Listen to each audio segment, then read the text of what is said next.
Hi friends, my name is Aireonna and I'm here to bring you breaking news. If you watch this channel frequently, you know I am not shy of being critical of the 49ers when they make a bad move or blow a game or whatever, but they actually just made an excellent move and I feel like I have no choice but to kind of gas them up. They just gave wide receiver Jauan Jennings $3 million extra in incentives for this year. This was reported about an hour ago by Adam Schefter.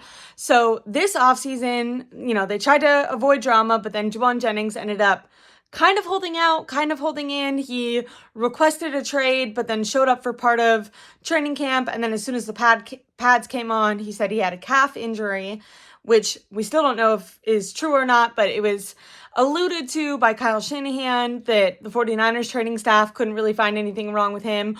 Also, Richard Sherman, who is very close with the 49ers players themselves, not just the front office, but the players, said that he felt like if the 49ers were to reward Jauan Jennings for his good year last year, that Jauan Jennings would miraculously be healthy and on the field. Jauan Jennings, it was reported, was looking for a multi-year deal and $20 million. That's insane, by the way, for Jauan Jennings to do that. Jauan Jennings just signed a new contract last year, so he's not a free agent. He's going to be a free agent next year. So the 49ers, who normally end up caving to this kind of pressure, kind of called Jauan Jennings bluff, and he held out all of training camp, and they didn't budge. I was saying I could see if the 49ers were going to give Jauan Jennings maybe a 2-year deal, max 3-year deal for like $12 million. I could see them doing that, especially with all the wide receiver injuries they have going into the season. But anything 15, 20, 3 to 4 years, all guaranteed, like that's not a position the 49ers can put themselves in, especially after if we look, what happened with Brandon Ayuk. Jauan Jennings is 28 years old right now. He's going to be turning 29. Last year he had a breakout year, but the year before that he had 19 catches the entire season. For most of his tenure with the 49ers, Jauan Jennings has been a wide receiver 3 at best. And I'm not trying to diminish that when his number has been called upon. I mean, fans call him third and Jauan for a reason. When he's called upon, he does normally show up, but he's not the one that the defenses are honing in on. And you can't pay a wide receiver 3 or 2 like a wide receiver 1, which is the money he was asking for. So this is per Adam Schefter. The 49ers they give Jauan Jennings $3 million in playtime incentives. So now instead of being able to earn up to $7.5 million, which was going to be his cap hit, now he could make $10.5 if he reaches those incentives. This means he has to play, he has to be on the field, he has to be targeted, he has to be scoring touchdowns, getting first downs, he has to be healthy. Like, to me, this is amazing because you didn't want to fold. The 49ers should not have folded. It would have been bad for them to fold and pay Jauan Jennings $20 million when he's not worth that, and especially when he's 31, is he going to be worth that? So I'm glad that they didn't do that. But what they ran the risk of, if they just called his bluff and didn't add any incentives, is he could have been mad, felt a little disgruntled, isolated. He could have been pouting. He could have felt off all season and not really given it his all.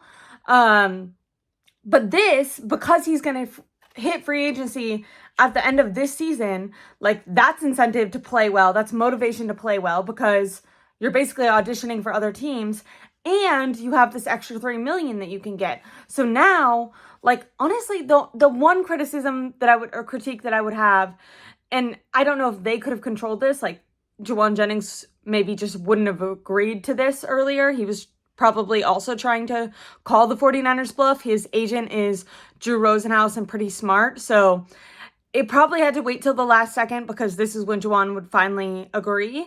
But I do hope that the 49ers tried to get this deal done sooner, would have said, hey, we're not going to budge at all. We're not going to pay you, but we'll give you this extra $3 million. Because now Jauan kind of burned himself because he wasn't participating in camp. He's a little bit behind. And so obviously he'll probably still be getting a ton of targets because aside from Ricky Pearsall, he's going to be the wide receiver 2 in week 1. I imagine because Sky Moore is more of a return guy. MVS, I don't think is really great. Now, I still think Jauan is going to be like the third, maybe even fourth or fifth option, because you're going to have Ricky Pearsall, you're going to have Kittle, who I don't think will be used much as a blocker. I think he's going to be used in the passing game with Luke Farrell in blocking. Christian McCaffrey, at least start the season, hopefully even past that, is going to be healthy. So he's going to be a guy, especially against, defenses that are trying to rush the passer and get to Brock Purdy. They're going to have quick dump off passes to Christian McCaffrey. Isaac Rendo also has that pass catching ability. And in the practices that I went to during training camp, they were utilizing Isaac Rendo a lot in the passing game. Now that might have just been, once again, they didn't have a lot of wide receivers that were healthy, so they needed healthy hands because the quarterbacks had to practice their throwing. But that's why I'm saying, like, Ricky Pearsall, Kittle, Christian McCaffrey.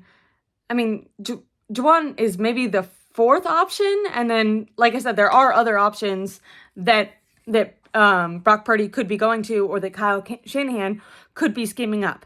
Now, I don't think Kyle is the type that would try to screw him over and purposely not get him touches, but there is going to be something he is going to be using game one to start getting into shape because he took a lot of the training camp off. Now, he did participate in some of training camp. Maybe he was trying to be strategic, make sure he was in football shape, and then just didn't want to get injured at the very end. So once the pads came on, he started sitting out.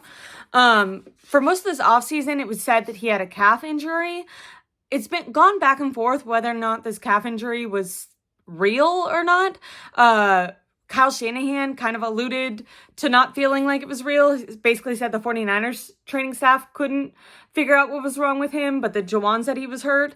Then Richard Sherman, who is a former 49ers and Seahawks player, he's very tight with the 49ers players. He went on his own podcast a couple weeks ago and said that if the 49ers were to reward Jauan Jennings for the great season he had and pay him, that he thought Jauan Jennings would be back on the practice field the next day.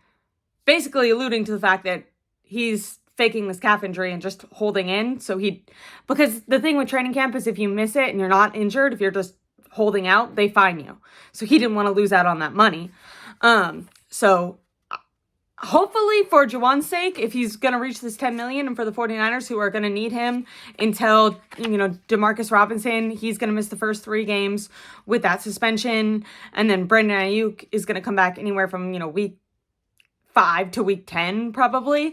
Up until then, Jauan Jennings is going to be critical to this 49ers offense. So hopefully for him, that calf injury really was, BS, and he's totally fine and ready to go, because you don't want to just start running full speed and hitting people with a calf injury that was hurt 2 weeks ago.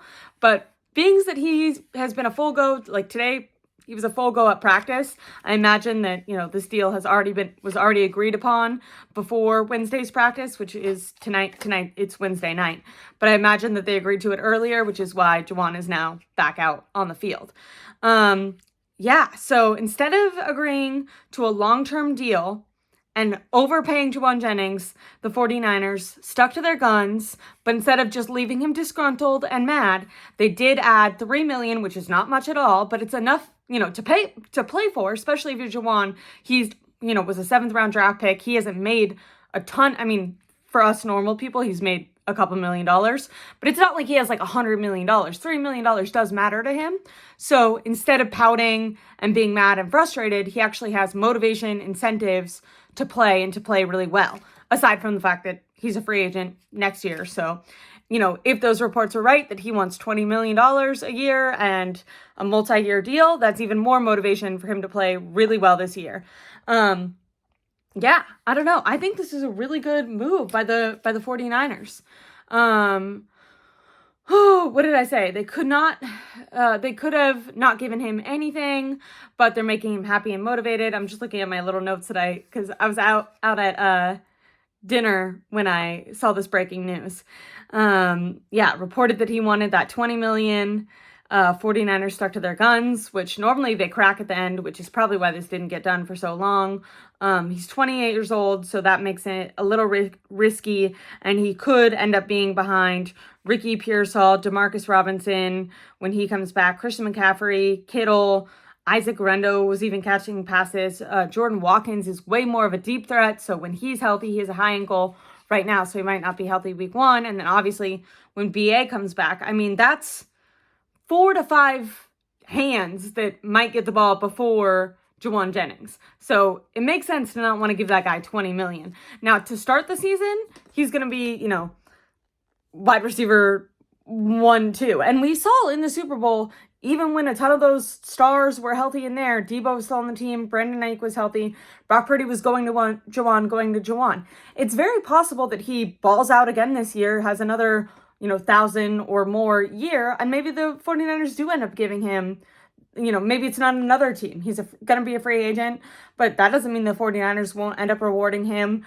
Today, Kyle Shanahan spoke after practice and talked about both Jauan Jennings and Colton McKivitz being in a contract year this year, and said that the 49ers, have really loved having them around and feel like they're the ultimate 49ers and they want to extend them to larger deals. Some of that could be BS coach speak, which is kind of what I interpreted it as when I first heard it, but maybe it's not. This is, I think, like I said, an excellent move by the 49ers. They didn't budge. They weren't scared by the, holdout, and they have a player that's even more motivated than ever. And then also good for Jauan. Like, Jauan was in a situation where I'm not trying to be mean and say he doesn't deserve the $20 million. He outperformed his deal last year, but he was in a situation where, like, he could have been a free agent this year, but he demanded a deal last year. So, it's the contract situation he kind of put himself in by signing a deal the last offseason. So he got a little bit of a reward, up to 10.5 million. I think that he can get it. Like I said, I would have a really bad taste in my mouth if it feels like Kyle Shanahan is like purposely not targeting Jauan Jennings. So we'll have to look out for that as the season goes on. But I don't think that they'll do something like that. I think they're just going to try to get to the ball to whoever is healthy, available, and performing. And hopefully Jauan is healthy. His calf, is hopefully, I guess that was a lie and that it's not actually injured. Hopefully he's available and hopefully he performs well. And if he does, then by the time Demarcus Robinson comes back, him and Purdy are going to be in a flow, and maybe they continue to target Jauan instead of Robinson, He was third in Jauan and, like I said, had an excellent year last year. But the year before that, not so much. So I think instead of rewarding a guy for 1 year, which they've done before, they're, saying, we're going to give you a little something, but prove that you can do it again. And then we're going to reassess at the end of the year when your contract is actually up. A lot of these NFL deals, and I'm not trying to just blame it on the players because I know the teams do this too, but they'll sign like a 3-year contract. They'll sign a 2-year contract, a 5-year contract. And then a couple of years in, either the team is trying to cut you because you're not playing up to it, or the player, you're over, you're doing better than your contract, so you're holding out. And it's like, no, do it at the end of your deal. That's the whole point of signing a 3-year contract, is at the end of the 3 years, if you performed well, you get a huge raise. And if you perform bad, you don't. But instead, nowadays, people are in the middle of their contracts wanting to renegotiate. So I like the way this was handled by the 49ers, and I had to bring you this breaking news as soon as I saw it. So please make sure to give me a like, give me a subscribe, and tell me what you think. Maybe I'm being overly optimistic. This is just my instant reaction to hearing the news. Have a safe night. Bye, guys.